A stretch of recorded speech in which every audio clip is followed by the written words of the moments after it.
안녕하세요.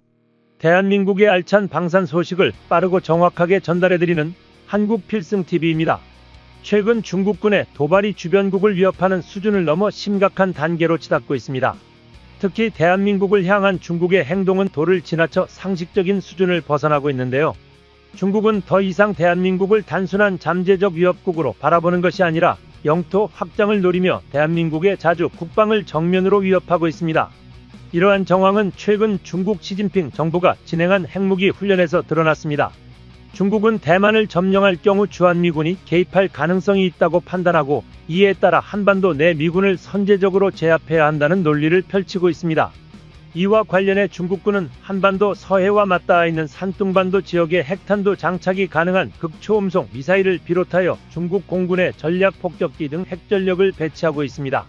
이는 단순한 무력 과시를 넘어 한반도 전역을 핵무기 타격 훈련 사정권에 포함시키겠다는 의도를 분명히 하고 있습니다. 중국이 서해 근처에서 핵무기 기술을 고도화하며 주한미군을 견제하는 전략을 펼치자 국제사회에서는 중국의 다음 행보에 대한 우려가 점점 커지고 있습니다.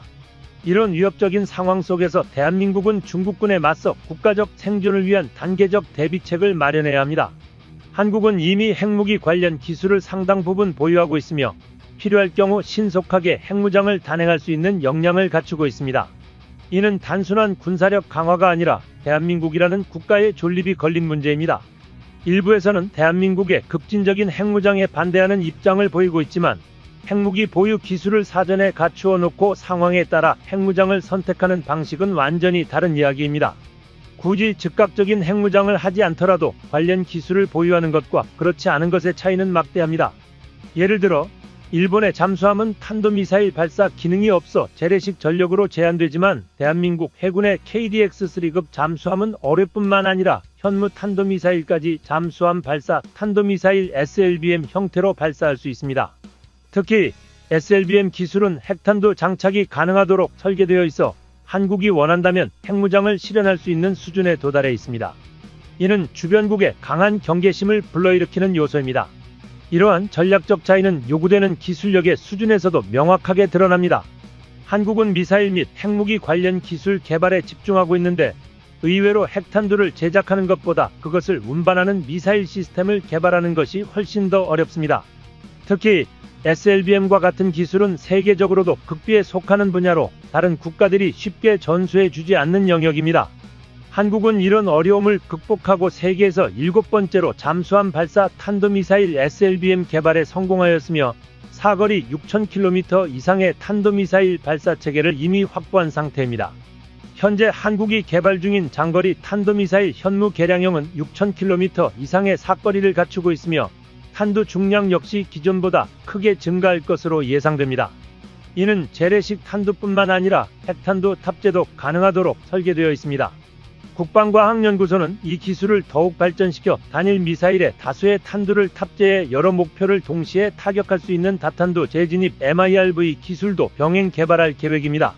또한 대한민국은 탄도미사일 기술뿐만 아니라 핵 추진 시스템 개발에서도 획기적인 진전을 이루고 있습니다. 기존에는 핵탄두 탑재가 불가능한 재래식 미사일 체계가 주력이었지만 최근에는 사거리 증가와 탄두 중량 확대를 목표로 첨단 기술이 집약된 무기 체계를 개발 중입니다. 특히 한국이 독자적으로 개발하고 있는 새로운 원자로 기술은 국제 원자력 협약과 무관한 원료를 사용하며 이를 통해 자체적인 핵 추진 기술을 확보할 가능성이 높아졌습니다. 이 원자로가 실용화될 경우 경항 공모함을 비롯한 다양한 무기 체계에 핵 추진 기술을 적용할 수 있으며 이를 통해 대한민국의 군사력은 비약적으로 향상될 것입니다. 한국은 기존의 원자로 문제점을 창의적인 방식으로 해결하면서 세계 군사 강국들조차 실패한 영역에서 성공을 거두고 있습니다. 이는 오직 대한민국만이 가진 독보적인 기술력 덕분이며 국제사회에서 한국의 군사력에 대한 평가를 한 단계 끌어올리는 계기가 되고 있습니다. 이러한 성과를 바탕으로 대한민국은 세계에서 유례가 없는 4세대 원자로 개발을 현실화하고 있으며 이 기술을 통해 자립적인 에너지 생산과 군사적 응용을 동시에 추진하고 있습니다. 한국형 원자로의 특징은 우라늄 235X를 사용하여 필요에 따라 원자력 발전뿐만 아니라 핵무기 전환도 가능하다는 점입니다. 더 중요한 것은 원료 수급부터 제조까지 타국의 간섭 없이 독자적으로 진행할 수 있다는 점인데요. 과거 군사 강국들이 같은 시도를 했지만 실패했던 것과 달리 대한민국은 이 기술 개발의 성공을 눈앞에 두고 있습니다. 한편 최근 대한민국의 차세대 현무 미사일이 최종 시험을 통과하자 중국 국영 언론은 당혹감을 감추지 못하고 있습니다. 중국 언론들은 한국의 현무5 미사일은 북한과 일본뿐만 아니라 중국의 주요 도시와 산업시설까지 사거리 내에 포함된다며 경계를 드러냈습니다. 또한 미국이 한국을 이용해 중국의 국력 쇠퇴를 유도하려는 의도가 있다고 주장하며 작은 나라 한국이 너무 위험한 장난감을 만들었다고 비난하고 있습니다. 그러나 군사 전문가들은 한국의 신형 미사일이 단순한 전력 강화 수준을 넘어선다고 평가하고 있습니다. 특히 현무5의 초대형 탄두는 지하 300에서 500m를 관통한 후 폭발하는 벙커버스터 기능을 갖추고 있어 중국군 지휘부가 지하 벙커에 피신하더라도 이를 무력화할 수 있습니다. 전문가들은 탄두 중량 8톤의 미사일이 마하 이상의 속도로 낙할 경우 충격파로 인해 도시 하나가 초토화될 수 있으며 반경 10km 내에 있는 모든 구조물과 생명체가 무사하지 못할 것이라고 분석했습니다. 이처럼 대한민국은 단순한 군사력 강화를 넘어 전략적 억지력을 확보하며 자주국방 역량을 극대화하고 있습니다. 세계가 주목하는 대한민국의 군사력 발전은 단순한 방어력을 넘어 주변국들의 오판을 방지하는 강력한 메시지를 던지고 있습니다. 현무5 미사일이 지하 수백 미터까지 파고든 후 폭발할 경우 2차 지진파가 발생하여 남아있던 건물들마저 붕괴될 수 있습니다. 이에 대한 분석에 따르면 미국이 보유하고 있으나 사용이 어려운 전술핵 무기보다 오히려 한국의 현무5 미사일이 중국 입장에서 더 위협적인 존재로 인식되고 있습니다. 중국 언론의 보도 내용을 살펴보면 한국의 무기에 대한 두려움을 감추지 못하는 모습을 보이고 있습니다. 특히 중국이 현무5 미사일에 극도로 민감하게 반응하는 이유는 바로 탄두 중량에 따라 사거리가 크게 달라지기 때문입니다. 최근 국방부는 현무 미사일의 탄두 중량을 1톤으로 조정할 경우 사거리가 최대 5,500km까지 증가할 수 있다고 발표하였습니다. 이는 중국 전역은 물론 대만과 남중국해까지 사거리 범위에 포함된다는 의미입니다. 이에 대해 중국의 관영 매체들은 중국 공산당을 위협하는 것은 미국의 핵무기가 아니라 한국의 현무 미사일일 것이라는 분석을 내놓았습니다. 또한 한국의 미사일 전력을 과소평가해서는 안 된다는 경고도 제기되었습니다. 북유럽에 저명한 싱크탱크인 스톡홀름 국제평화연구소는 이미 수년 전부터 대한민국의 미사일 기술력이 세계 최상위권에 도달할 것으로 예상한 바 있습니다. 해외 주요 외신들도 한국 국방부가 2030년까지 진행할 국방중기 계획을 발표하면서 무려 2,500억 달러 규모의 예산을 투입하여 세계 최상위급 군사 강국으로 도약할 것이라고 전망하고 있습니다. 특히 국방 예산의 대부분이 차세대 무기 시스템 연구개발에 집중될 예정입니다. 새로운 형태의 현무 미사일은 물론 우주 로켓 기반 차세대 군사위성 시스템, 고성능 스텔스 전투기, 핵추진 잠수함, 스텔스 구축함 등 한국이 보유하지 않았던 최첨단 무기들이 잇따라 개발되고 있는 상황입니다. 무엇보다 주목해야 할 점은 전술핵 무기를 현무 미사일에 탑재할 수 있다는 보고서가 등장하였다는 사실입니다. 기존 현무 미사일보다 크기가 훨씬 커진 현무5와 개량형 현무6 미사일은 사실상 대륙간 탄도미사일 수준으로 분류될 수 있으며 탄두 크기 또한 전술핵을 장착할 수 있을 정도로 대형화되었습니다. 과거 한미 미사일 지침으로 인해 사거리가 2,000km로 제한되었으나 실제 현무 미사일에 탑재된 엔진의 성능은 이를 훨씬 초과할 수 있는 능력을 갖추고 있습니다.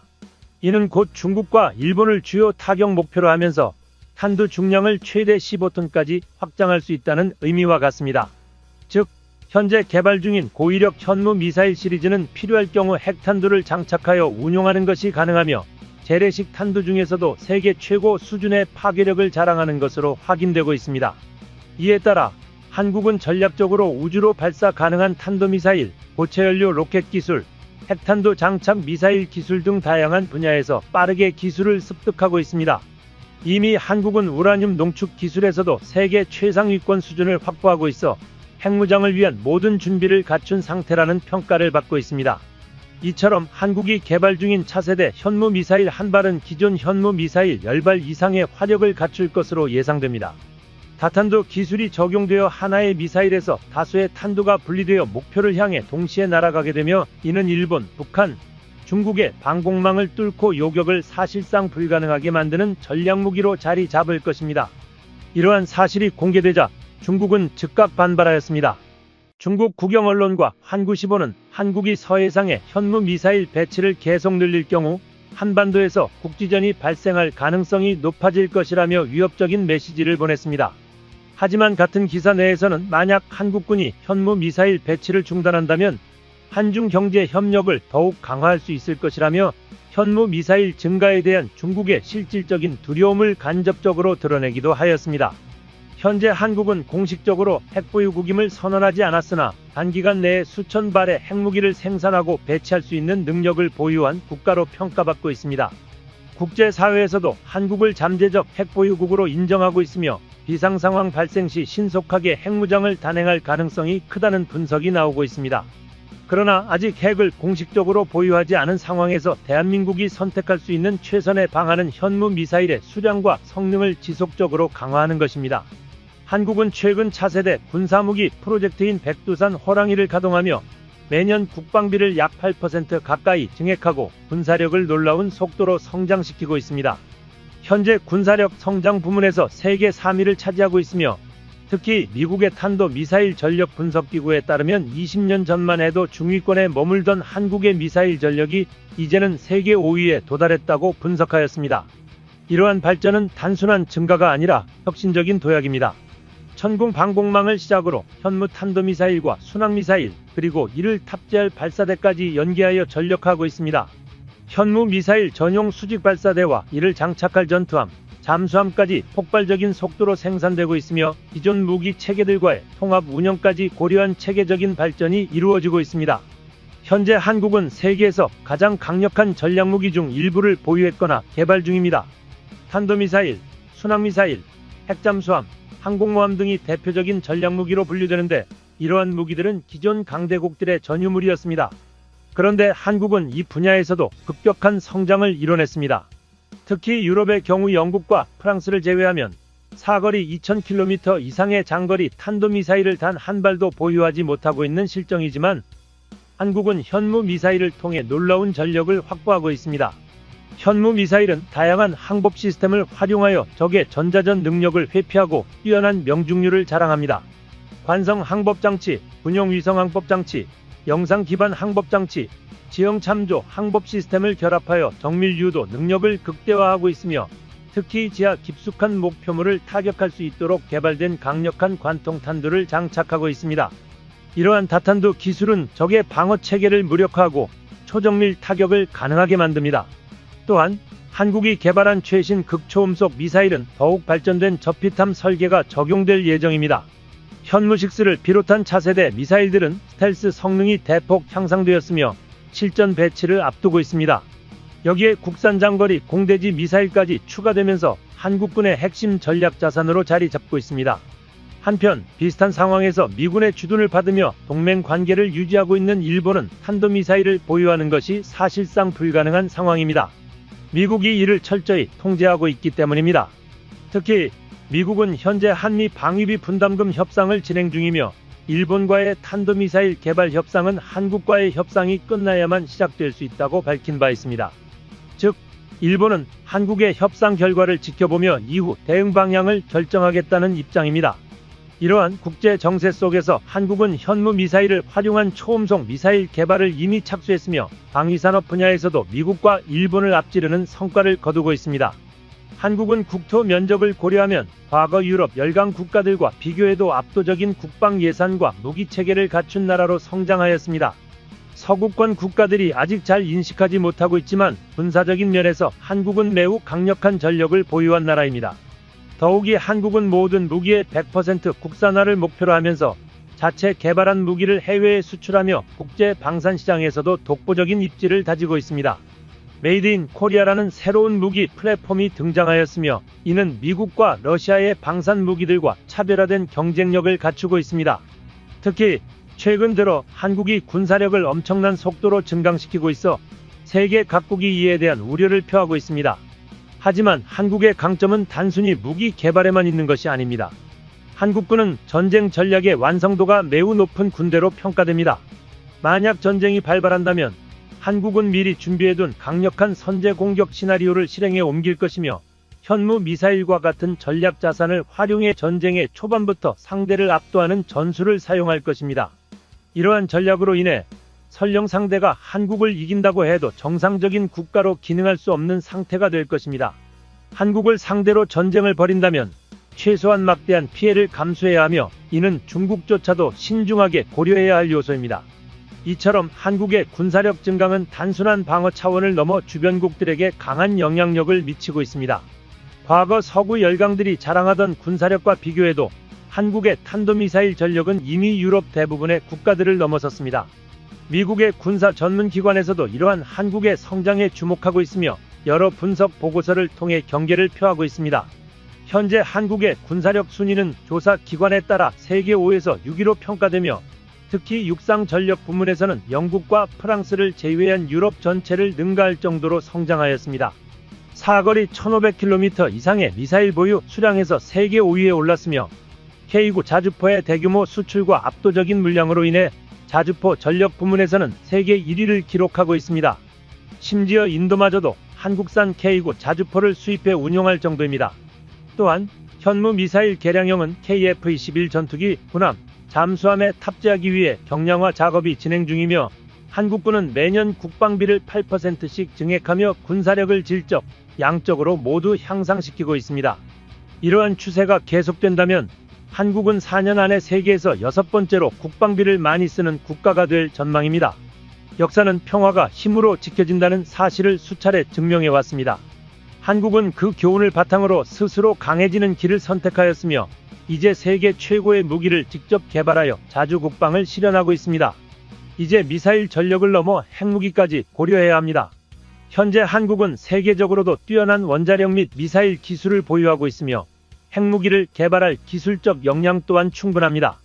원자력 발전을 위한 고농축 우라늄 가공 기술과 플루토늄 추출 기술은 물론 탄도미사일과 극초음속 미사일 같은 운반체 개발 능력까지 확보한 상태입니다. 특히 현무 미사일 시리즈를 비롯해 KF-21 SLBM 잠수함 발사 탄도미사일, 장거리 순항미사일 등 다각적인 운용 능력을 갖추고 있어 만약 핵무기가 개발된다면 이를 실전 배치하는 데 큰 문제가 없습니다. 다만 한국은 현재 핵확산 금지 조약 가입국이며 미국과의 한미 원자력 협정에 따라 핵무기 개발이 제한되어 있습니다. 또한 미국은 동맹국들의 독자적인 핵무장을 반대해왔기 때문에 지금까지 한국의 핵무기 개발을 적극적으로 막아온 것이 사실입니다. 하지만 최근 들어 미국의 입장에도 미묘한 변화가 감지되고 있습니다. 현재 북한이 지속적으로 핵무기 개발을 강화하고 있고 중국 또한 군사력을 급격히 증강시키는 가운데 미국은 한국이 자국의 안보를 더욱 자주적으로 지켜야 한다는 방향으로 전략을 조정할 가능성이 있습니다. 실제로 미국 내 일부 전문가들 사이에서는 한국의 독자적인 핵무장이 동북아시아의 안정을 가져올 수 있다는 의견이 제기되고 있으며 향후 한미 간 논의가 본격화될 가능성도 배제할 수 없습니다. 만약 미국이 한국과의 핵공유 방안을 고려하거나 전술핵 배치를 다시 논의하게 된다면 이는 한국의 핵무장에 대한 미국의 입장이 완화되는 신호가 될 수도 있습니다.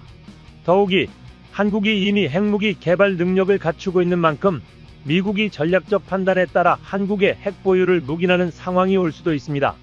즉, 한국은 핵무기를 개발할 기술적 역량은 이미 충분히 확보한 상태이며 향후 국제 정세와 미국의 전략적 판단에 따라 독자적인 핵무장을 추진할 가능성도 점점 더 커지고 있습니다. 핵무기와 현무를 동시에 보유한다면 한국의 국방력은 세계에서도 손꼽히는 수준으로 위협적일 수 있습니다. 현재 우크라이나 전쟁의 상황을 본다면 힘이 없는 국가가 얼마나 을의 입장에서야 하는지 알 수 있습니다. 우리 대한민국만 하더라도 한국은 기습적인 남침으로 인해 수많은 군인 장병의 피를 보아야 했습니다.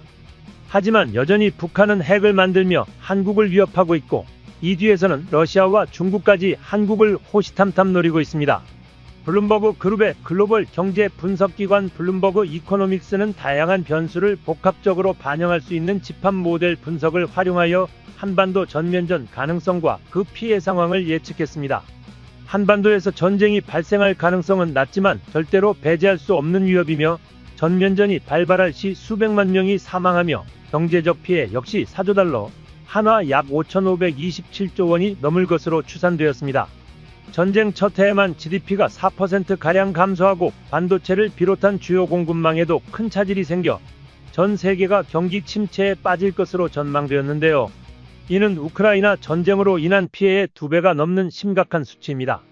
물론 해당 기사에서 시나리오의 결말은 김정은 사망 후 북한이 폐허가 되는 결론에 이르렀지만 한국 경제와 산업 생산 수출은 큰 타격을 받을 것으로 예상되었습니다.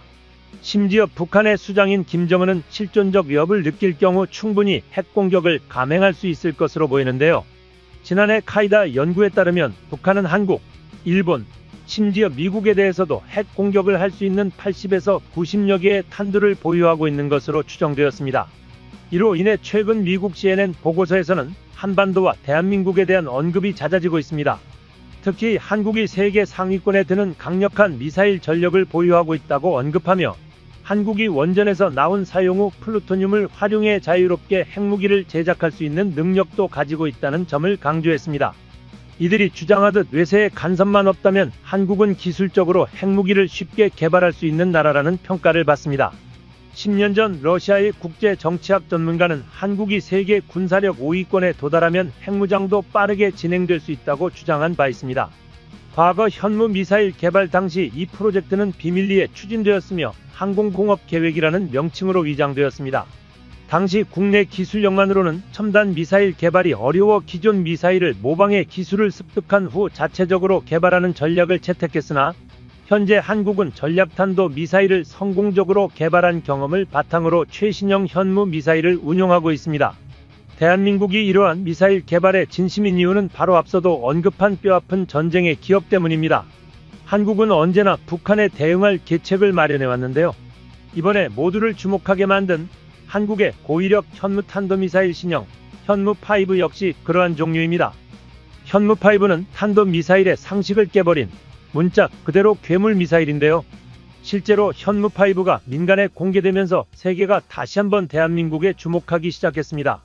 특히 중국 국영 언론 매체는 한국이 방산 증강에 집중하고 있으며 1급 전략 무기체계를 대량 생산하고 배치하기 시작했다고 긴장감을 보였는데요.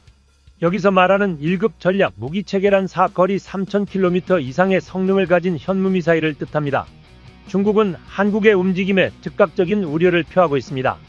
중국은 그간 30년이 넘는 시간 동안 한국의 국방력 증진은 강하게 비판해왔으나 북한의 핵무기 개발에는 별다른 반응을 보이지 않았습니다. 이는 실제로 중국 역시 한국을 잠재적 적국으로 보고 있다는 방증입니다. 하지만 중국이 현무 미사일의 대량 보유를 반대할수록 한국군은 전략적 이익을 키우며 현무 미사일 생산에 집중하고 있습니다. 현재 한국군이 보유한 현무 미사일은 기존의 500kg급 순항유도탄보다 훨씬 강력한 1급 전략 무기 체계로 분류됩니다. 1급 전략 체계는 유사시 결정적일 때 사용되는 무기로 보통 사거리 100km 이하에 유도하는 적 전차를 파괴할 정도의 소규모 전투 성능을 지닙니다. 반면 사거리 150km 이상 500km 이하의 무기는 중거리 발사체로 현무 미사일처럼 사거리가 긴 무기는 장거리 탄도 체계로 분류됩니다. 가장 최근 공개된 신형 미사일과 함께 현무6 미사일 타격 시험이 1차 목표로 설정되어 있으며 이 개발 과정과 발사 시험이 숨겨지지 않고 공개되고 있는 이유는 한반도를 위협하는 주 중국과 북한에게 경고의 메시지를 전달하기 위함입니다. 한국은 고슴도치 전략으로 적의 발목을 끊어버린 강력한 무기를 보유하고 있음을 분명히 하고 있습니다. 중국이 특히 현무미사일에 민감하게 반응하는 이유는 이번에 공개된 현무5로도 충분히 중국의 산샤댐을 타격할 수 있기 때문입니다. 중국과의 전쟁에서 가장 많이 언급되는 요충지가 바로 후베이성 근처에 있는 초대형 댐인 산샤댐입니다. 그 이유는 산샤댐이 붕괴되는 순간 100억 세제곱미터의 물이 쏟아지며 하루 만에 우한, 난징 등을 덮치며 최소 50만 명의 사망자를 만들어낼 수 있기 때문입니다. 대한민국 수도에서 산샤댐까지의 거리는 대략 1659km로 전투기를 이용해 쉽게 파괴할 수 있을 것 같으나 이는 중국의 5세대 전투기와 방공망으로 인해 위험 부담이 상당합니다. 하지만 한국에서 바로 쏠 수 있는 미사일을 이용한다면 산샤댐 파괴는 가능해지는데요. 현무2에서 현무4까지는 사거리 1500km를 넘지 못하지만 현무5는 탄두 중량을 줄일수록 사거리가 멀어지며 마하 10이 넘는 속도와 회피기동까지 가능해 현재 스펙으로도 충분히 중국의 산샤댐을 파괴해버릴 수 있습니다. 심지어 다음 단계인 현무6에는 8900km를 날아가 호주 해역에 불시착한 누리호 1호의 로켓을 활용한다는 소식까지 들리기에 중국은 한국의 미사일 전력을 두려워할 수밖에 없는 입장입니다. 특히 군사 전문가들은 현무식 탄도 미사일 계획이 예상보다 빠르게 전 세계에 공표될 가능성이 높다고 판단하고 있는데요. 현무4, 현무5 미사일의 성능 개량과 함께 세분화된 미사일 발사 플랫폼의 형성은 현무6 개발에 지대한 영향을 미치고 있으며 과거 지상 발사안 가능했던 현무1과 달리 현무4는 육해공 모두에서 운용 가능한 만능형 미사일로 재탄생했습니다.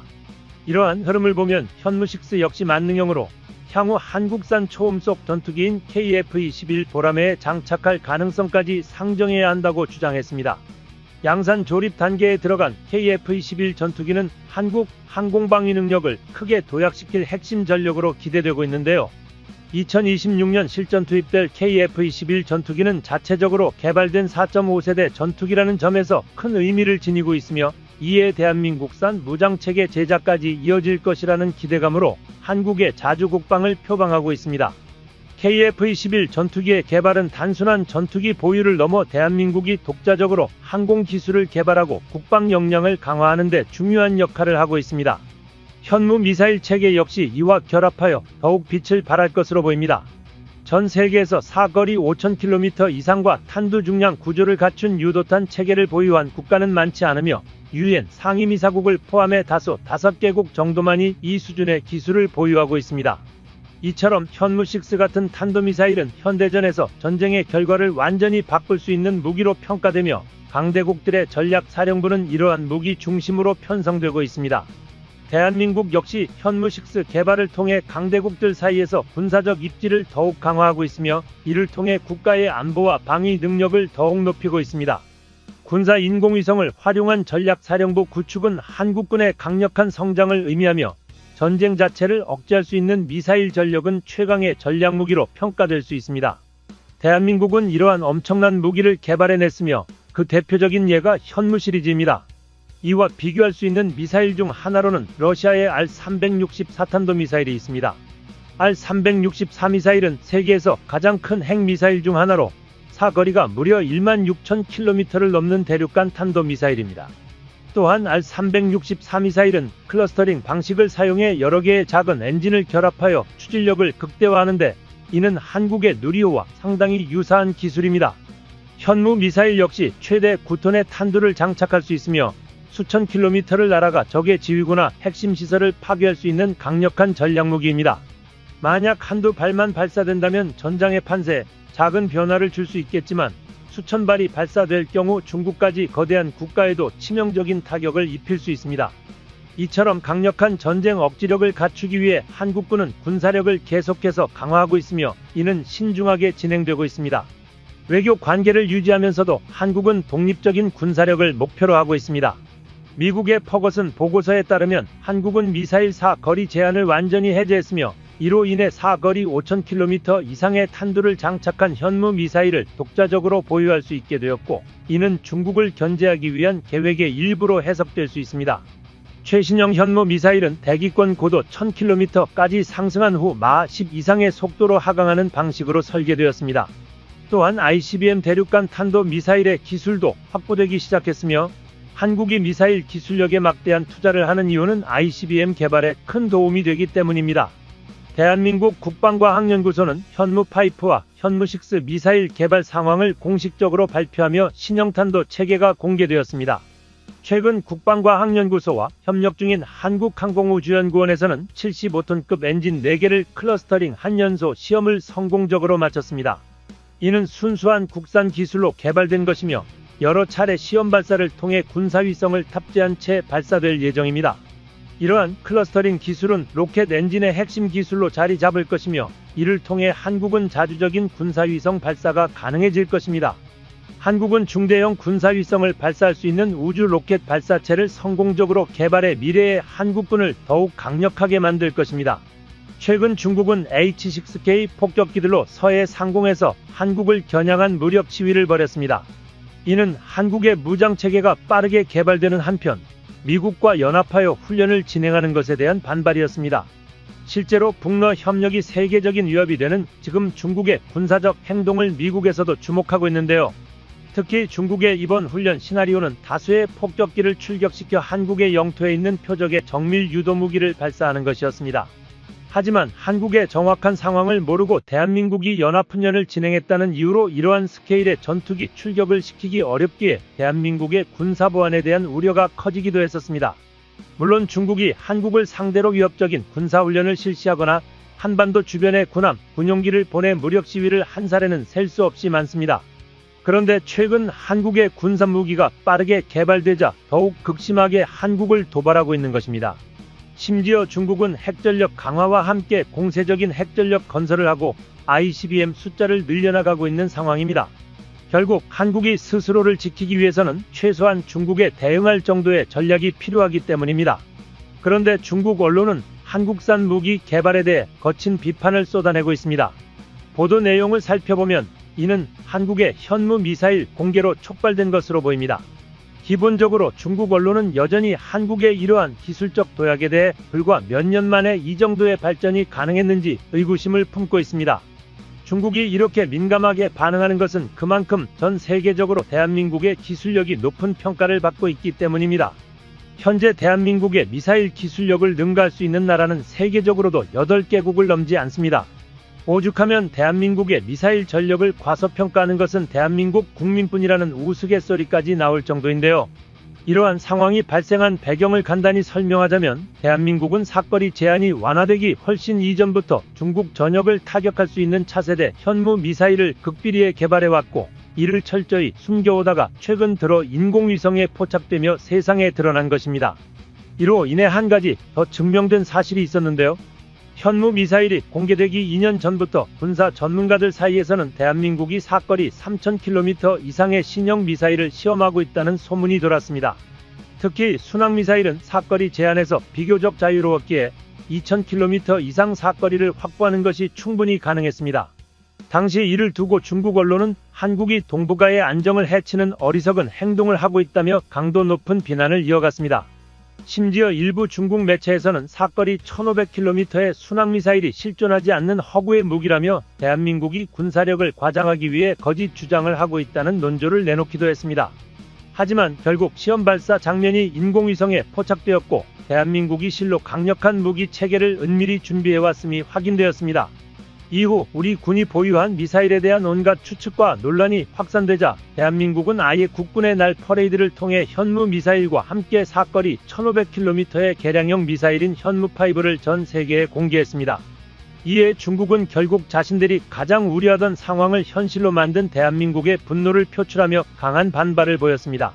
사실 세계적으로 보아도 대한민국처럼 사거리 5000km 이상의 장거리 탄도미사일을 이렇게 단기간에 개발하고 시험 발사까지 성공시킨 사례는 유례를 찾기 어렵습니다.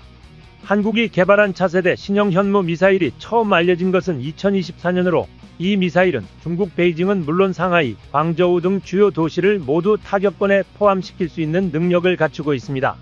주목할 만한 점은 불과 몇 년 전까지만 해도 현무2 미사일의 사거리는 약 500km, 탄두 중량은 500kg에 불과해 단거리 미사일 보유국 수준에 머물렀던 반면 현무4부터는 사거리 1500km, 탄두 중량 3톤을 기록하며 비약적인 기술적 도약을 이루었다는 점입니다.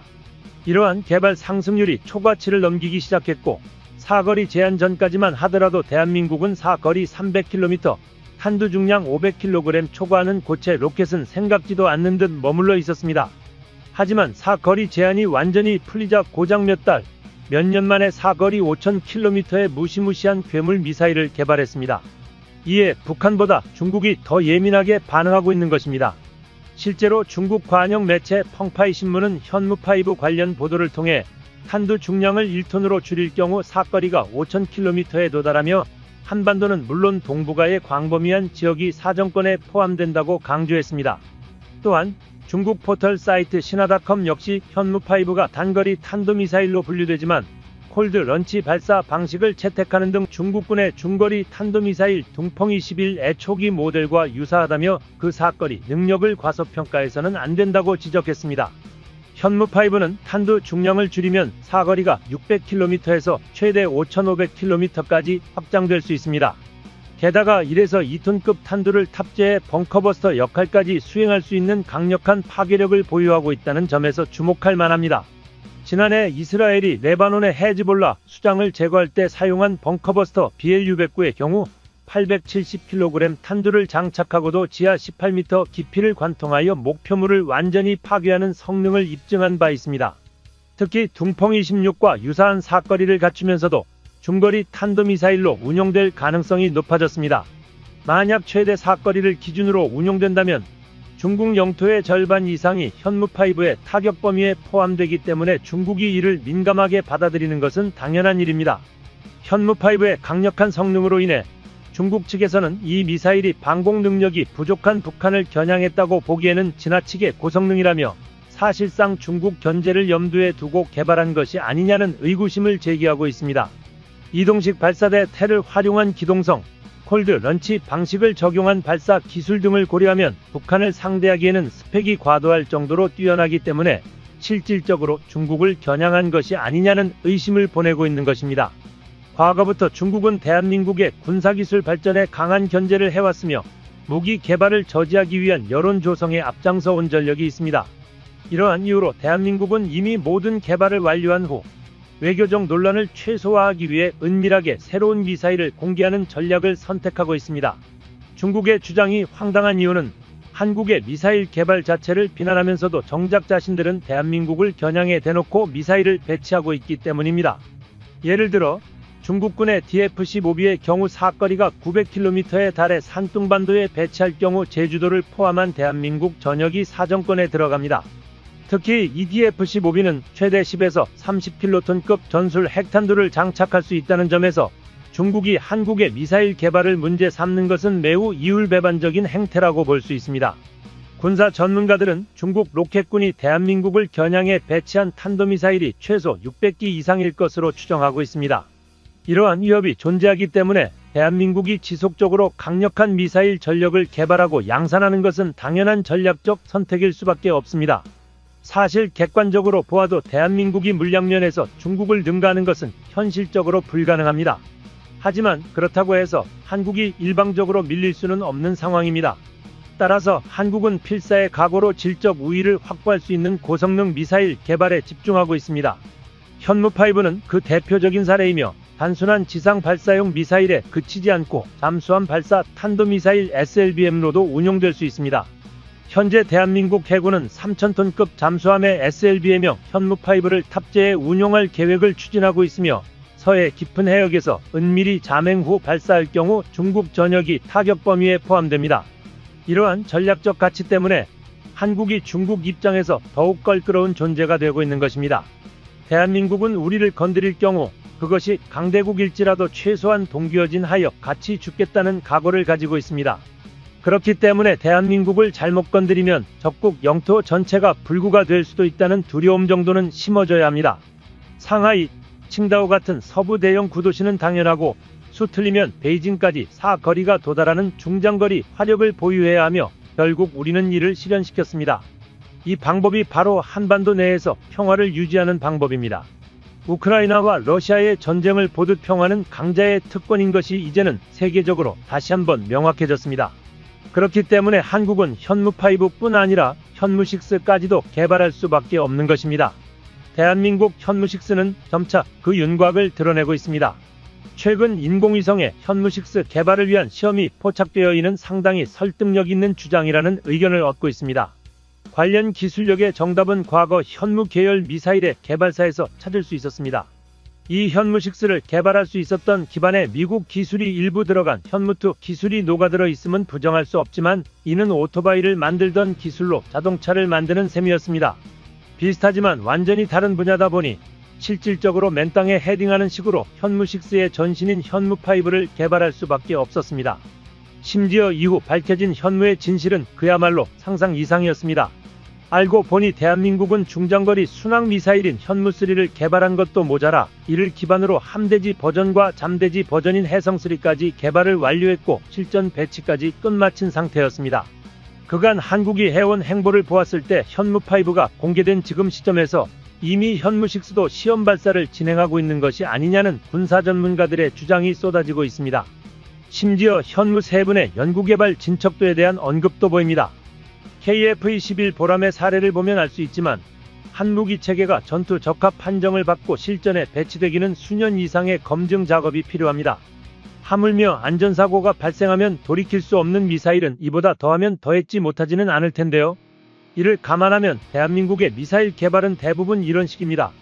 지정학적 요소와 관계없이 대한민국만 똑 떼놓고 본다면 우리는 분명 군사 기술 강대국이라고 불러야만 합니다. 이처럼 고난이도의 기술이라고 불리는 미사일 로켓 엔진 기술은 이제 걸림돌조차 되지 못하며 수직발사관을 가진 SLBM 잠수함까지 보유하고 있는 지금이 전략 무기와 다탄도 미사일 관련 기술력을 농축할 수 있는 최고의 적기인 것입니다. 특히 다양한 핵 관련 기술에 사용할 다탄도 역시 군사위성 발사를 통해 개발 중이므로 정말 의견이 하나가 된다면 다탄도 발사용 전술 미사일을 만드는 것도 가능하며 극초음속 미사일을 개발하는 나라가 KF-21 전투기에 탑재할 전술유도탄 하나를 못 만들 이유도 없습니다. 당장 핵무기를 만들었을 때 입을 외교적 손해를 걱정해 안 만드는 것이지 못 만드는 게 아니란 것입니다. 이처럼 대한민국이 스스로의 주권을 지킬 화력을 보유하지 못한다면 어떻게 되는지는 러시아와 전쟁 중인 우크라이나가 증명하고 있고 멀리 갈 것도 없이 지금도 일시 정지되었을 뿐 휴전 중인 상태이며 없으면 나라를 지킬 수 없는 대한민국이 미사일을 개발할 수밖에 없었던 안보적 배경이 증명하고 있습니다. 현대시대엔 핵무기는 보유했다는 이유만으로 주변국의 전쟁 억지력을 갖출 수 있습니다. 때문에 대한민국의 영원한 자주국방을 위하여 한국의 미사일 전력뿐 아니라 핵무장까지도 이어질 염두를 해야 한다고 생각됩니다. 한국은 전쟁 억지력을 갖추기 위해 여전히 고군분투하고 있습니다. 실제로 미국 CNN 보고서에서도 대한민국에 대한 언급이 잦아지고 있습니다. 특히 한국이 세계 상위권에 드는 강력한 미사일 전력을 보유하고 있다고 언급하며 한국이 원전에서 나온 사용 후 플루토늄을 활용해 자유롭게 핵무기를 제작할 수 있는 능력도 가지고 있다는 점을 강조했습니다. 이들이 주장하듯 외세의 간섭만 없다면 한국은 기술적으로 핵무기를 쉽게 개발할 수 있는 나라라는 평가를 받습니다. 10년 전 러시아의 국제정치학 전문가는 한국이 세계 군사력 5위권에 도달하면 핵무장도 빠르게 진행될 수 있다고 주장한 바 있습니다. 과거 현무 미사일 개발 당시 이 프로젝트는 비밀리에 추진되었으며 항공공업 계획이라는 명칭으로 위장되었습니다. 당시 국내 기술력만으로는 첨단 미사일 개발이 어려워 기존 미사일을 모방해 기술을 습득한 후 자체적으로 개발하는 전략을 채택했으나 현재 한국은 전략탄도 미사일을 성공적으로 개발한 경험을 바탕으로 최신형 현무 미사일을 운용하고 있습니다. 최신형 현무 미사일은 대기권 고도 1000km까지 상승한 후 마 10 이상의 속도로 하강하는 방식으로 설계되었습니다. 또한 ICBM 대륙간 탄도 미사일의 기술도 확보되기 시작했으며 한국이 미사일 기술력에 막대한 투자를 하는 이유는 ICBM 개발에 큰 도움이 되기 때문입니다. 대한민국 국방과학연구소는 현무5와 현무6 미사일 개발 상황을 공식적으로 발표하며 신형탄도 체계가 공개되었습니다. 최근 국방과학연구소와 협력 중인 한국항공우주연구원에서는 75톤급 엔진 4개를 클러스터링 한 연소 시험을 성공적으로 마쳤습니다. 이는 순수한 국산 기술로 개발된 것이며 여러 차례 시험 발사를 통해 군사위성을 탑재한 채 발사될 예정입니다. 이러한 클러스터링 기술은 로켓 엔진의 핵심 기술로 자리 잡을 것이며 이를 통해 한국은 자주적인 군사위성 발사가 가능해질 것입니다. 한국은 자주국방을 위해 끝없는 성장을 이루어 나가고 있습니다. 한국필승TV입니다. 중국 정부는 현재 대한민국의 군사무기에 대한 불만을 지속적으로 표출하고 있습니다. 특히 현무6 미사일과 한국형 극초음속 현무 미사일 개발을 이제는 멈추라며 더 이상 현무 미사일 개발을 진행하다가는 큰 불화의 씨앗이 될 수 있다고 으름장을 놓고 있지만 우리 대한민국에게 그런 협박은 전혀 통하지 않고 있습니다. 한국국방과학연구소는 중국 정부의 반발을 무시하고 3단 추진체를 넘어 2단 로켓 엔진 추진체까지 연구하고 있는 상황입니다. 거기다 메뉴에는 다탄두를 붙여서 사용할 계획까지 가지고 있습니다. 하지만 정말 대단한 점은 다른 나라들의 경우 초음속 로켓 기술을 개발하려면 몇십 년이 걸릴지도 모르는데 우리 한국은 모든 것을 최단 시간에 해내고 있다는 것입니다. 전 세계에서 제대로 된 사거리를 갖춘 탄도 미사일을 보유한 국가는 정말 드물다는 것을 알고 있을 텐데요. 원래 한국은 80년대까지만 하더라도 미국산 탄도 미사일 기술을 벤치마킹에 사용하는 수준에 머물렀지만 이제 더 이상 그렇지 않습니다. 현무탄도 미사일의 폭장량과 사거리 수준은 남아시아의 핵미사일 보유국인 인도의 아그니 미사일과 동급의 수준으로 성장하기에 이르렀습니다. 우리 대한민국은 미사일 사거리 제한 해제 이후 더욱 많은 탄두 중량과 더욱 길어진 추진체로 사거리를 급속하게 늘렸으며 기존 예상보다도 빠르게 탄도미사일 전력을 강화해 나갔습니다. 결국 미국 전략무기연구소 CSIS에서는 한국이 탄도미사일 전략체계가 세계적 우위에 섰다는 것을 인정했습니다. 특히 SLBM 현무 미사일 잠수함 개발 성공에 이어서 곧바로 보편적인 ICBM 대륙간 탄도미사일급 현무 미사일을 개량한 현무6를 포함해 마지막 최고 기술력 단계인 극초음속 글라이딩 탄두를 탑재한 극초음속 현무까지 본격적으로 개발을 진행 중임에 따라 한반도 전체는 물론 동북아시아 전역이 한국군의 미사일 사정거리 안에 전부 들어오게 되면서 중국과 일본은 굉장히 민감한 반응을 보이고 있습니다. 이러한 가운데 미국의 미사일 사업부인 레이시온과 스페이스 시큐리티는 현재 한국발 국방과학연구소와 함께 극초음속 미사일 기술력을 협력하는 것이 가능할지에 대해 논의하고 있습니다. 군사력 세계 1위 최강국인 미국이 한국산 극초음속 현무 미사일 기술력에 관심을 가지고 협력까지 구상하는 근본적인 이유가 궁금한데요. 현대 시대에 들어서 엄청난 속도의 극초음속 미사일은 적국의 미사일 방어망을 완전히 무력화할 수 있기 때문에 그동안 미국도 똑같이 야심차게 극초음속 미사일을 개발해왔습니다. 하지만 지난해 미국은 발사 시험에 실패하면서 극초음속 미사일 기술이 뒤처져 있다는 평가를 들으며 천조국이라는 이름의 먹칠을 하고 말았는데요. 미 공군은 전날 캘리포니아주 에드워즈 공군기지에서 이륙한 중무장 폭격기가 공중발사용 극초음속 미사일을 발사하는 시험에 성공하지 못했다고 전했습니다. 이 소식에 세계는 충격에 빠지고 말았습니다. 그동안 압도적인 미사일 전력을 자랑했던 미국이 비대칭 전력이라 할 수 있는 극초음속 미사일 기술력에서 적국에 비해 떨어진다는 증거가 밝혀진 꼴이기 때문입니다. 이 소식을 듣게 된 중국은 뜬금없이 자만하기 시작했습니다. 미국의 실패 소식으로 어깨에 힘이 잔뜩 들어간 중국은 미국과의 미사일 기술력을 비교하며 중국의 극초음속 미사일이 미국과 5년의 격차를 벌였다고 한구15 등 많은 국영 매체에서 대대적으로 홍보하기 시작했습니다. 웨이보에서는 중국산 극초음속 미사일 둥펑이 미국 전역을 타격할 수 있다는 허세 넘치는 댓글로 도배되기 시작했습니다. 그런데 이런 중국인들마저 극초음속 미사일 기술력은 러시아가 한 수위라는 것을 인정하고 있습니다. 그런데 과거 한국이 대함 순항 미사일을 개발할 때 러시아의 P-800 오닉스 야혼트 기술력을 공유받았던 경험이 있습니다. 현재 중국 온라인 커뮤니티에서는 중국의 둥펑 미사일과 러시아의 지르콘 중 어떤 것이 더 강한가에 대한 주제가 이슈되고 있습니다. 그런데 중국의 둥펑 미사일보다 러시아의 지르콘의 성능이 더 높다는 것을 중국 전문가들 역시 인정하고 있습니다. 주된 이유는 러시아 미사일이 대기권 중간 단계 요격을 막고 지상 레이더의 탐지를 불규칙한 움직임으로 피해 지상 방공무기가 쉽게 요격하기 힘들기 때문입니다. 그렇기 때문에 중국에서도 극초음속 미사일 둥펑을 운영하면서 요격이 어려운 것은 마찬가지이지만 러시아보다 타격거리도 짧고 속도도 느리기 때문에 러시아 미사일의 타격 효율이 높은 것을 인정하고 있다는 것입니다. 이러한 러시아의 극초음속 미사일 후계자가 바로 한국입니다.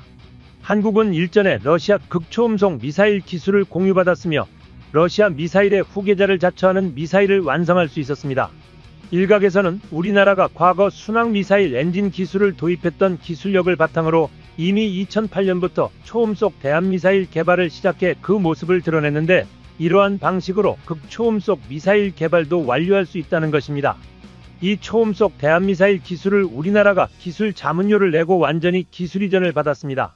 여기에 우리나라는 선진적인 한국의 위성항법장치 기술과 GPS 기술까지 접목해 우리나라만이 이루어낸 제트엔진 극초음속 미사일을 보유할 수 있게 되었습니다. 미국에게 한국이 가장 중요한 협력 대상으로 떠올랐으며 중국에게는 더욱 직접적인 위협으로 다가오고 있습니다. 실제로 한국은 지난 8월 초음속 순항 미사일 발사에 성공한 영상과 엔진 360도 추진 체계를 전 세계에 공개했습니다. 바다 한가운데 한국형 발사대에서 불을 품으며 엄청난 속도로 날아가는 한국형 초음속 미사일은 강한 불빛과 함께 순식간에 사라졌습니다. 놀라운 한국 국방과학연구소의 실력에 중국은 당황하고 있습니다. 그 외에도 초고속 비행체 특화연구센터를 방위사업청의 지원 아래에 설립해 극초음속 관련 기반 기술을 습득 중이며 방산기업인 현대로템도 이중연소 램제트와 극초음속 비행체에 관한 연구를 진행 중입니다. 이미 우리나라는 보람에 탑재할 초음속 공대공 미사일을 개발하는 과정에서 램제트 추진 방식의 극초음속 엔진 기술력을 확보한 상태인데요. 램제트 방식은 기존의 미사일 방식과는 차원이 다른 핵심 기술입니다. 탄두 부분에 흡입구를 통해 공기가 들어오게 되고 내부에는 램제트 특수 형상을 한 구조물을 통과한 후 급격히 좁아지게 하여 공기를 압축하게 됩니다. 압축 과정에서 내부의 고체 또는 액체 연료와 반응할 수 있을 만큼 공기의 온도가 증가하는데요. 연소실에서 연료가 연소되면서 엄청난 추진력을 얻는 방식입니다. 이 기술의 선두주자로 한국이 등극할 수 있는 것입니다. 사실 미국에서는 중국을 견제하기 위해 미사일 지침을 폐지했다는 사실을 인정해왔습니다. 한국의 미사일 전력이 잠재적 적국을 견제해주길 바라는 것이 바로 미국 정부의 속마음이었다는 것이 밝혀진 것입니다. 최근에도 미국 정부는 한국이 독자적으로 극초음속 미사일 개발이 순조롭게 되고 있다고 다시 한번 강조했습니다. 한국은 이제 그 어떤 것에도 구애받지 않고 관련 기술까지 빠른 속도로 발전하고 있습니다. 미국의 레이더 기업과 미사일 생산 기업인 레이시온과 탄도미사일 제작사인 스페이스 시큐리티 역시 한국의 극초음속 미사일 개발 상황을 파악하고 있고 또 여차하면 협력까지 건의할 방침입니다. 그런데 사실 한국은 미국, 프랑스, 러시아, 영국과 같은 강대국들에 비해 극초음속 관련 기술 개발에 있어서 후발주자에 속하지만 90년대 이후에 기초 선행 연구를 본격적으로 개시하면서 마침내 극초음속 미사일 개발국 대열에 합류하는 데 성공했습니다. 이어서 한국은 이러한 연구 성과를 바탕으로 마하 9 이상의 지상발사 형식의 초음속 미사일 기술을 개발 중이며 발사 시험을 완료할 계획이라고 밝혔습니다. 한국이 거리낌 없이 기술력을 증강시키는 모습을 보고 중국은 당황한 기색을 확실하게 보이고 있는데요. 이에 대해 중국 관영 매체인 환구시보는 중국이 한국의 미사일 전력에 대해 매우 경계해야 한다며 집중적으로 보도했습니다. 중국 일부 대도시가 한국 미사일의 사정권에 들어올 수 있다는 지적에 불편한 기색을 비치며 직접적인 답변은 피하기도 했습니다. 중국이 불편을 나타내는 주된 이유로 태평양 지역에서 미국의 숙적인 중국이 둥펑 초음속 미사일을 개발해 성공시키면서 미국에게 지속적인 위협을 가하고 있는 상황 속에서 한국은 아시아에 위치한 자유민주주의 국가 중 세계에서 유일하게 극초음속 미사일 개발에 나섰기 때문입니다. 한국의 위력을 애써 무시하는 듯한 반응을 많이 볼 수 있는데요. 사실 대한민국이 극초음속 현무 미사일의 기술까지 모두 확보하게 된다면 세계적인 미사일 초강대국으로 단숨에 등극하게 됩니다. 이는 확실히 중국의 입장에서는 위협이 될 만합니다. 유럽 매체 내셔널 아블라피아에서도 동아시아에서 자주적인 국방력을 갖추지 못한다면 순식간에 도태될 수 있다는 점을 지적하기도 하였습니다. 대한민국은 이를 위해 자주국방의 첫 단추를 현무 미사일로 꿰었으며 놀라운 무장체계를 보여주고 있습니다. 현재 미국과 우크라이나의 관계만 보더라도 평화는 강한 힘을 가진 자만의 특권이라는 것을 알 수 있습니다. 때문에 한국은 핵무기 기술력을 보유한 채 미사일 전력부터 높여나가고 있습니다. 이는 한국 주변국들의 군비 증강이 그 이유이기도 합니다. 중국 정부는 현재 한국이 추진 중인 현무 요격 미사일과 한국형 극초음속 현무 개발을 즉각 중단하라며 강하게 압박하고 있지만 전혀 영향을 미치지 못하고 있습니다. 우리나라 국방과학연구소는 중국의 반발을 아랑곳하지 않고 3단 추진체를 넘어 2단 로켓 엔진 추진체 연구를 본격적으로 진행 중입니다. 더 나아가 최상단의 다탄두를 장착하는 계획까지 세우고 있습니다. 더욱 놀라운 점은 다른 국가들이 초음속 로켓 기술을 확보하는 데 수십 년이 걸릴 수도 있는 상황에서 우리나라는 이를 단기간에 압축하여 개발했다는 사실입니다. 세계적으로 유의미한 사거리를 갖춘 탄도미사일을 보유한 국가는 극히 일부에 불과하다는 점을 감안하면 이는 대단한 성과라 할 수 있습니다. 한국은 1980년대까지만 해도 미국의 탄도미사일 기술을 참고하여 활용하는 수준에 머물렀으나 이제는 완전히 다른 차원에 도달했습니다. 현무 탄도미사일의 폭발력과 사거리는 핵미사일을 보유한 남아시아 강국인 인도의 미사일과 견줄 만큼 발전했습니다. 미사일 사거리 제한이 해제된 이후 우리나라는 탄두 중량을 대폭 증대하고 더욱 강력한 추진체를 도입해 사거리를 급격하게 확장시켰습니다. 예상보다 빠른 속도로 탄도미사일 전력을 강화하며 PSI 국제 미사일 전력 기준에서도 최상위 수준의 탄도미사일 전력 체계를 구축하는 데 성공했습니다.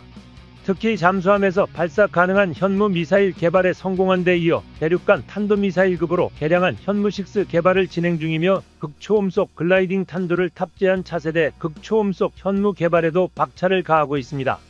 이로 인해 한반도 전역은 물론 동북아 전체가 한국군 미사일의 사정권에 포함되면서 중국과 일본은 극도로 민감한 반응을 보이고 있습니다. 이러한 흐름 속에서 미국의 방산기업인 레이시온과 스페이스 시큐리티는 현재 한국 국방과학연구소와 협력 가능성을 두고 신중하게 검토하고 있습니다. 세계 최강의 군사력을 자랑하는 미국이 한국의 극초음속 현무 미사일 기술에 깊은 관심을 보이며 협력까지 고려하는 이유가 궁금하실 텐데요.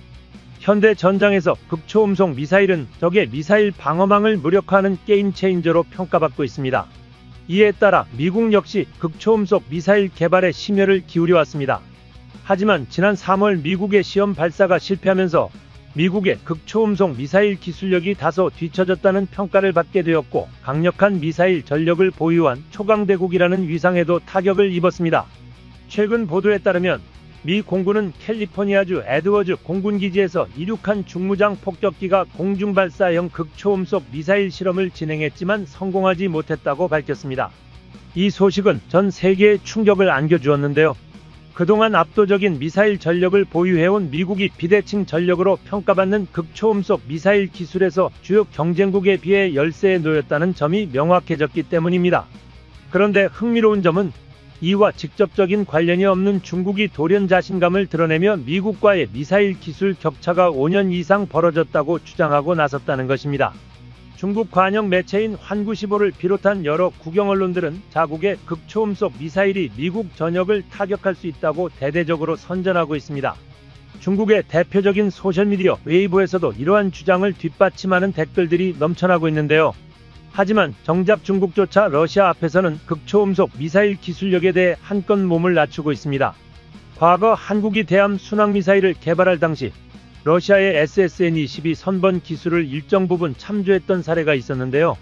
현재 중국 네티즌들 사이에서는 중국의 둥펑 17 미사일과 러시아의 지르콘 미사일 중 어느 쪽이 더 우월한가에 대한 논쟁이 벌어지고 있는 상황입니다.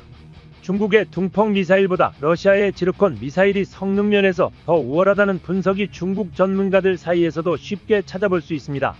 주된 이유는 러시아의 지르콘 미사일이 대기권 중간 단계에서 요격을 회피하는 능력을 갖추고 있으며 지상 레이더의 탐지를 불규칙한 움직임으로 피하면서 방공무기의 요격을 어렵게 만든다는 점입니다. 중국도 극초음속 미사일 둥펑 시리즈를 운용하면서 요격이 어려운 것은 사실이지만 러시아산 지르콘 미사일보다 사거리가 짧고 속도가 느려 전반적인 타격 효율이 러시아 미사일보다 낮을 수밖에 없다고 평가하고 있습니다. 과거 러시아는 대규모 전쟁이 발발하기 전 한국과 협력하여 극초음속 미사일의 초석이 되는 순항미사일 기술을 일부 공유한 적이 있습니다. 이 기술의 계승자가 바로 한국형 극초음속 미사일인 것입니다. 또 다른 시각에서는 한국이 과거 순항미사일 엔진 기술을 도입한 경험을 바탕으로 2008년부터 초음속 대함미사일 개발을 시작해 마침내 성과를 이뤘으며 같은 방식으로 극초음속 미사일까지 개발을 완료할 것이라고 보고 있습니다. 당시 초음속 대함미사일 개발을 위해 우리나라는 기술 자문료를 지불하고 핵심 기술을 정식으로 이전받았습니다. 여기에 우리나라는 자국의 첨단 위성 항법장치 GPS 기술을 결합하여 독자적으로 제트 엔진형 극초음속 미사일을 개발할 수 있는 역량을 확보하게 되었습니다. 이러한 성과 덕분에 미국은 한국을 가장 중요한 협력 파트너로 인식하고 있으며 중국에게는 더욱 직접적인 위협으로 다가오고 있습니다. 실제로 한국은 지난 8월 초음속 순항미사일 발사에 성공한 영상을 전 세계에 공개하며 360도 회전이 가능한 엔진 추진 체계까지 선보였습니다. 바다 한가운데 위치한 한국형 발사대에서 불을 내뿜으며 엄청난 속도로 날아가는 초음속 미사일은 강렬한 화염과 함께 순식간에 시야에서 사라졌습니다. 이처럼 한국 국방과학연구소의 기술력에 중국은 당혹스러움을 감추지 못하고 있습니다. 뿐만 아니라 우리나라는 방위사업청의 지원 아래 초고속 비행체 특화연구센터를 설립하여 극초음속 관련 핵심 기술을 축적하는 중이며 방산기업인 현대로템도 이중연소 램제트 및 극초음속 비행체 연구를 진행하고 있습니다. 이미 우리나라는 국산 전투기 KF-21 보라매에 탑재할 초음속 공대공 미사일을 개발하는 과정에서 램제트 추진 기술을 확보한 상태인데요. 램제트 방식은 기존의 미사일 추진 방식과는 차원이 다른 핵심 기술로 평가됩니다. 이 방식은 탄두 전면의 흡입구를 통해 공기를 유입시킨 후 내부에서 공기를 압축해 연료와 반응시켜 폭발적인 추진력을 얻는 원리입니다. 압축된 공기는 내부의 고체 또는 액체 연료와 반응하면서 높은 온도로 가열되며 연소 과정에서 강력한 추진력을 생성합니다. 이 기술을 선도하는 국가로 한국이 부상하고 있는 것입니다. 사실 미국은 중국을 견제하기 위해 미사일 지침을 폐지했다고 공개적으로 인정한 바 있습니다. 미국 정부는 한국의 미사일 전력이 잠재적 위협 세력을 견제하는 데 중요한 역할을 할 것으로 기대하며 이에 따라 극초음속 미사일 개발을 적극 지원해왔습니다. 이어서 미국은 한국이 독자적으로 극초음속 미사일을 개발하는 과정이 순조롭게 진행되고 있다고 다시 한번 강조했습니다. 한국은 이제 외부의 제약 없이 독자적인 기술력을 빠른 속도로 발전시키고 있으며 이에 따라 미국의 주요 방산업체인 레이시온과 탄도미사일 전문 기업인 스페이스 시큐리티도 한국의 극초음속 미사일 개발 상황을 면밀히 분석하고 있습니다. 필요하다면 협력까지 제안할 가능성도 제기되고 있습니다. 물론 한국은 미국, 프랑스, 러시아, 영국과 같은 군사 강대국들에 비해 극초음속 미사일 개발에서 후발주자로 출발했지만 1990년대 이후 기초 선행 연구를 본격화하면서 결국 극초음속 미사일 개발국 대열에 합류하는 데 성공했습니다. 이제 한국은 이러한 연구 성과를 바탕으로 지상 발사형 초음속 미사일 기술을 개발 중이며 곧 발사 시험을 완료할 계획입니다. 한국이 거침없이 기술력을 증강시키는 모습을 보며 중국은 뚜렷한 불안감을 표출하고 있습니다. 이에 중국 관영 매체 환구시보는 한국의 미사일 전력을 철저히 경계해야 한다며 집중적으로 보도했습니다. 중국 일부 대도시가 한국의 미사일 사정권에 들어올 가능성이 있다는 분석에 중국은 불편한 기색을 드러내면서도 이에 대한 직접적인 대응을 회피하는 모습을 보이고 있습니다.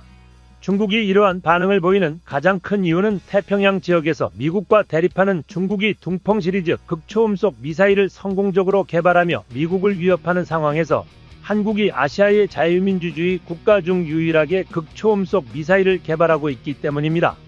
특히 한국은 극초음속 미사일 개발을 서두르며 차세대 전력을 신속하게 확보하는 데 집중하고 있습니다. 현재 한국의 미사일 전력은 차근차근 완성되어 가고 있으며 그 대표적인 사례 중 하나가 바로 KF-21 전투기입니다.